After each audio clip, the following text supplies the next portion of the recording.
Sekarang saya lanjutkan kembali menggali sejarah adat Luak Nantigo dari Katup Saku, yaitu penduduk asli. Penduduk asli atau prasejarah yang tinggal di dalam lingkungan daerah Pariangan maupun yang tinggal dalam Luak Nantigo merupakan penduduk yang tingkat pengetahuannya masih rendah. Penduduk asli ini adalah keturunan dari orang-orang di zaman megalitik dan orang-orang di zaman besi dan perunggu. Kebiasaan mereka adalah: 1. Kebiasaan mengenai kepercayaan. Mereka sudah mengenal adanya kepercayaan. Mereka percaya kalau orang yang sudah meninggal dunia, roh-roh mereka tidak ikut meninggal. Roh-roh itu akan berpindah tempat dan hidup di batu-batu besar seperti batu menhir yang ditegak-tegakkan. Begitu juga seperti batang-batang kayu besar dan lain sebagainya.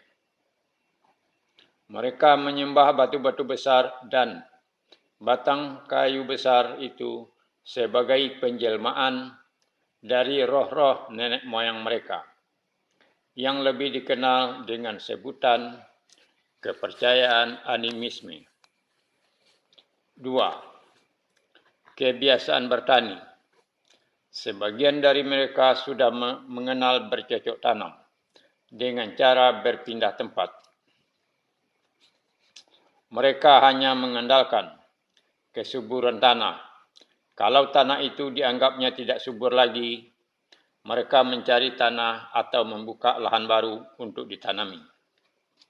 Sebagian dari mereka hanya mengandalkan apa yang sudah ada saja, seperti binatang-binatang untuk diburu dan dimakan, umbi-umbian untuk dimakan, buah-buahan untuk dimakan, yang banyak terdapat di semak belukar dan di dalam hutan rimba.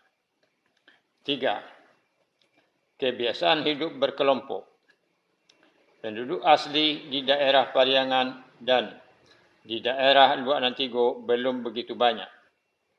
Perkembangannya masih lambat, lagi pula terpencar-pencar.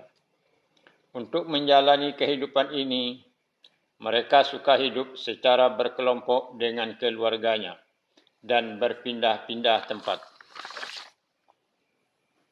Dengan hidup secara berkelompok, mereka bisa untuk mengatasi serangan dari binatang-binatang buas yang setiap saat bisa membunuh mereka dan anak-anaknya. Binatang-binatang buas itu pada zaman itu masih banyak berkeliaran dengan bebas.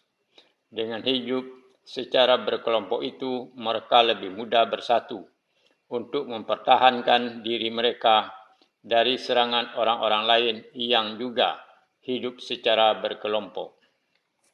4. Kebiasaan berkomunikasi. Dalam percakapan sehari-hari, mereka para penduduk asli menggunakan bahasa Austronesia.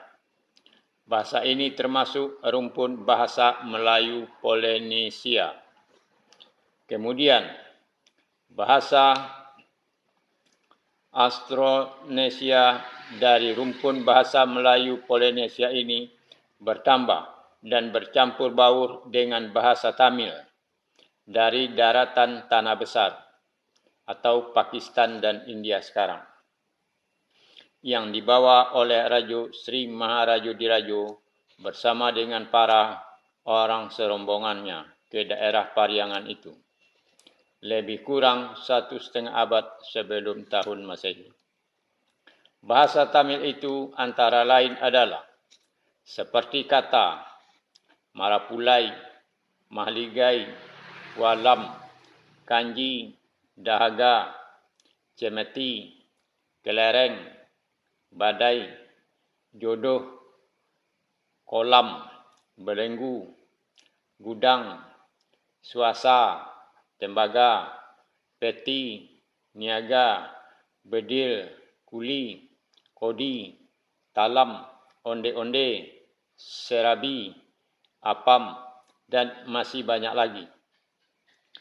Kemudian, selain dari Rajo Sri Maharajo Dirajo bersama dengan orang-orang serombongannya, tentu ada juga orang-orang rombongan yang lain yang datang ke Luak Nantigo dari tanah besar itu yang membawa bahasa Tamil dan bahasa lainnya, yaitu bahasa daerahnya masing-masing.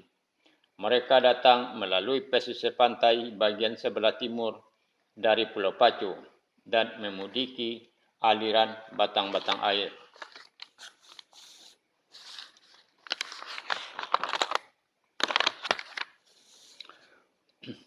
Itulah mengenai penduduk asli di Luak Nantigo. Nanti akan dilanjutkan dengan Koto Batu Pariangan sebagai Pasumayam. Terima kasih.